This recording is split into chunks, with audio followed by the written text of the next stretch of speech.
Okay, I think we are back on track for recording. The last couple days, you should have been looking at some algebra, and then yesterday or today, I guess, looking, whatever day today is, what today is, Friday, looking at a note about factoring trinomials without audio. We'll take a quick look at some trinomial stuff. A trinomial has this pattern, remember? When we're going to go factor it, and factoring means that we're going to get the brackets that multiply to get that expression. So the trick with factoring, if you remember from these guys, is that you want to find the two numbers that multiply to get C and add up to get B. So when I go to look at a question like x squared minus 5x minus 24, I ultimately want to come up with the two brackets that multiplied to get that when I did FOIL. And to do that, I'm going to start with what numbers multiply to get negative 24. So I could have 1 and negative 24, negative 1 and 24, 2 and negative 12, negative 2 and 12, 3 and negative 8, negative 3 and 8, and I think 4 and negative 6, and negative 4 and 6. Those would all multiply to get negative 24. The better you are with multiplication tables, the easier this is going to be. So practice, practice, practice. After I get my list of factors, I'm going to take a look at what adds to negative 5. And so I can go through and I can add them all up, or I can quickly do them in my head, but I soon see that 3 plus negative 8 equals negative 5.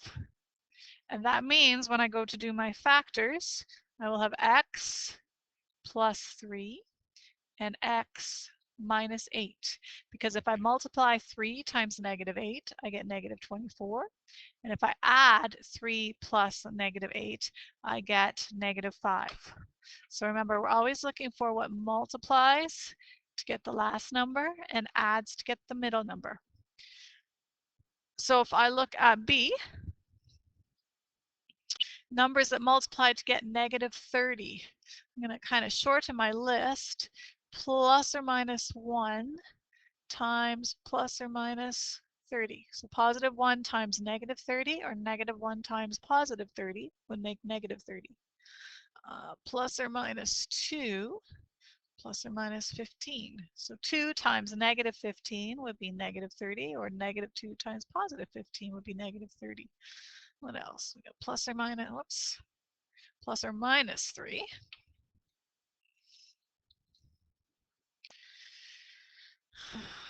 Plus or minus 3 and plus or minus 10. And 4 plus or minus 5 and plus or minus 6. So let's see. There's everything that multiplies to get negative 30. Now I want to come up with what adds up to get negative 13.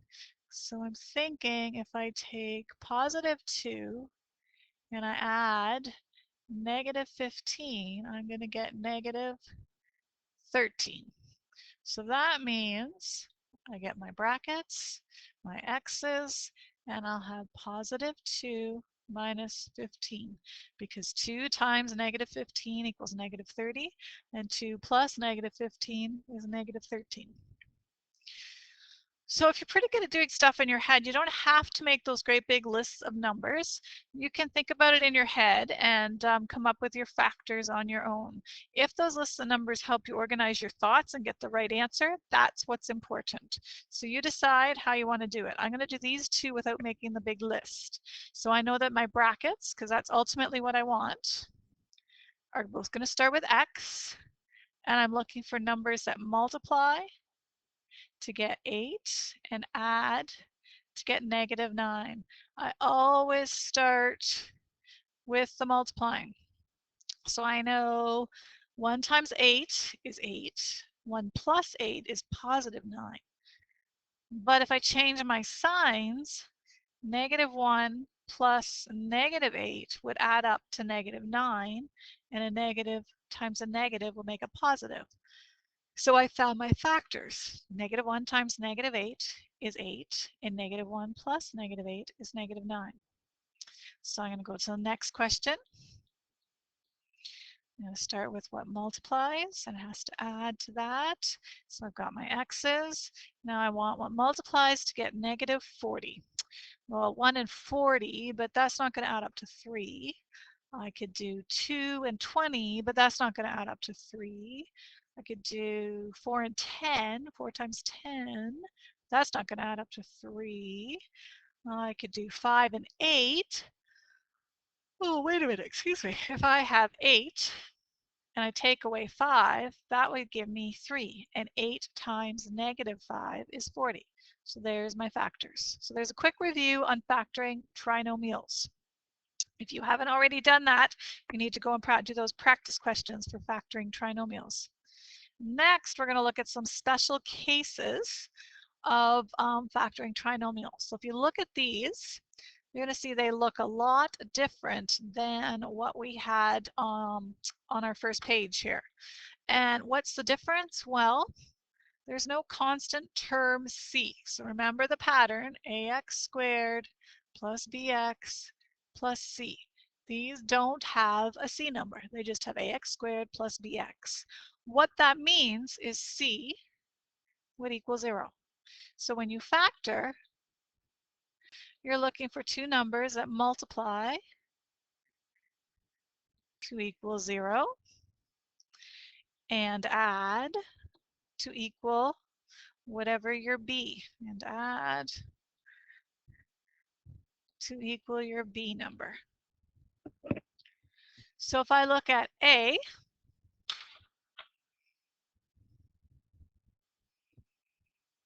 I've got multiply to 0 and add to 8.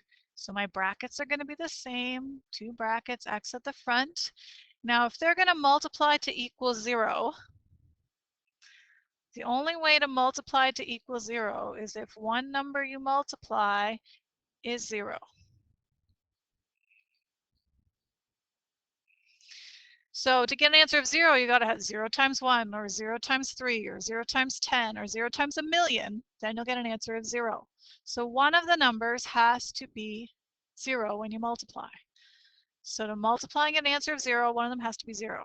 So now I want to get a number to go with 0 that adds up to 8. Well, that should be easy because the only thing is, would be 8. So 0 plus 8 is 8. Now when you add 0, that really doesn't change anything. So that first bracket is really just x. We're going to simplify it, and the second bracket would be the same. X plus 0 is just the same as x. All right, let's look at the second one. Same idea. There's no c, so we're adding to 4.5. So we have our two brackets. One of them has to be 0. And if it's going to add to 4.5, well, you've got to add 4.5 to 0 to get 4.5. So the other number is 4.5. And we're going to simplify. X plus 0 is just x. So there's our final brackets, our factors. All right, and our last batch of questions, same deal. They look a little bit different, down a little bit, than our regular ax squared plus bx plus c. This time, what's different about them is there's no b term. We just have an a term and a c term. So that means that b equals 0. So the numbers must add to 0. So when I do my brackets, my factors, we'll start the same. An x and an x, they're going to add up to 0 and multiply to negative 4. So what multiplies to negative 4? Well, plus or minus 1 and plus or minus 4, plus or minus 2 and plus or minus 2, and that's it. So if we're going to add up to 0, because our b value is 0, we're going to have plus 2 and minus 2. So a positive times a negative will give you negative 4. And if I add positive 2 and negative 2, the answer will be 0. So I use the same idea over here, What multiplies to 36? That's going to add up to 0. Well, you might notice a little bit of a pattern that these two numbers were the same number, they just had a different sign, and that's what makes them add to 0. So if I think about 36, well, 6 times 6 is 36, and to get negative 36, one of them will have to be minus, and then if I added 6 and negative 6, I would get 0. So these are actually a special case. These little guys are called a difference of squares because both terms are perfect squares. And they have a subtraction sign between them. What it means to be a perfect square is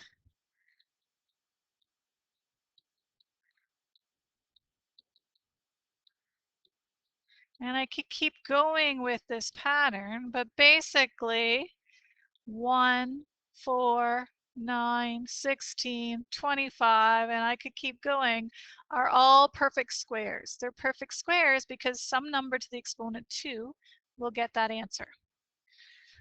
So there's a pattern for those questions when they're a difference of squares. Generally, if you've got a number squared minus a number squared, the pattern is the brackets are exactly the same, except one is adding and one is subtracting, and these are called conjugates of each other. The easy way to get those factors is the square root of each number. Whoops, square root of each number. Otherwise, if you know your times tables, though, you can still approach it in the same way we were doing all our trinomials. What multiplies to get the number at the end and adds up to 0 works just the same. So you're going to take some time now and you're going to practice some of those factoring, some of that factoring, and then we'll move on.